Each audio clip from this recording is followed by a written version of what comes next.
Good afternoon. This is Diana Bolander, the Assistant Director / Curator at the Rahr-West Art Museum in beautiful Manitowoc, Wisconsin, and I've got today's staff pick for your viewing pleasure.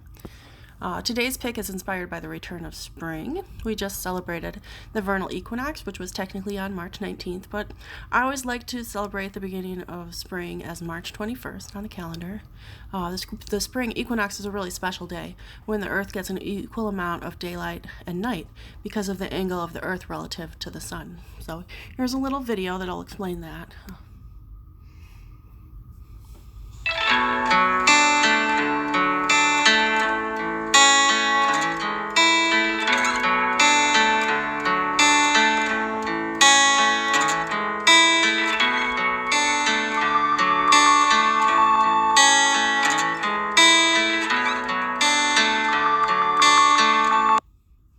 So I wanted to celebrate the return of spring, even though it snowed this week and it doesn't really feel like spring yet. To me, one of the things that marks the return of spring is the return of the birds and butterflies and bugs. And there's an artist in our collection here at the Rahr-West that really excelled at painting birds and bugs, and I thought I would share his work with you today. So his name is Bruno Ertz. He was born in Manitowoc in 1873 and he went to school here. He worked in the local factories for a while, and when he was 15 he got a watercolor set for Christmas and he became hooked on art. At 15 he decided to focus solely on art and really devote himself to painting, and he stopped doing other sorts of jobs at that time. In 1900 he moved to Milwaukee and spent most of the remainder of his life there. Here at the Rahr-West, we have a collection of about 3,000 pieces of artwork, and we have about 50 works by Ertz in our collection. Here you see one of his illustrations that he did for a greeting card. I like to think it's greeting you for spring, but it was probably a Christmas card.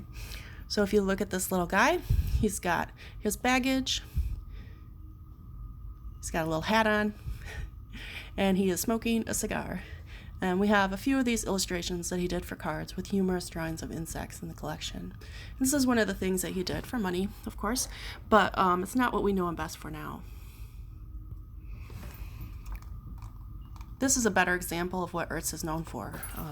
It's a watercolor painting, and he's really well known for watercolor paintings of birds and miniature insects and winged creatures that he would study under a magnifying glass. This is really small, so I wanted to show you the framed piece and then a detail of the work itself. The painting itself is under 4 by 4 inches, so it's really tiny, but as you noticed it has a lot of details, and you can even see some of the details of the flowers in the background.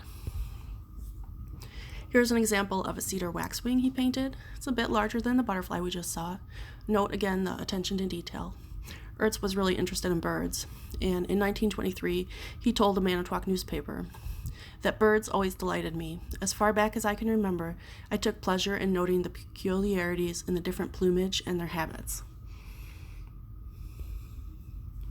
Here's a screech owl that he painted in 1918.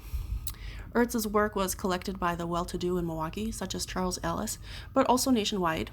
For instance, we know that bluebirds, grosbeaks, and meadowlarks that he painted hung in the home of John D. Rockefeller. Bruno Ertz died in 1956 when he was 83 years old. And this owl is very cute. Our educator here at the museum, Heather, used this as inspiration for projects in her homeschool and after-school classes recently, and the kids thought it was really darling. I wish I had an example of their work to share with you, but I didn't think to take any pictures of it at the time.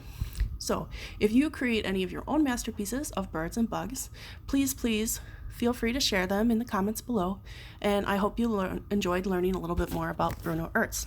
Have a wonderful art-filled day.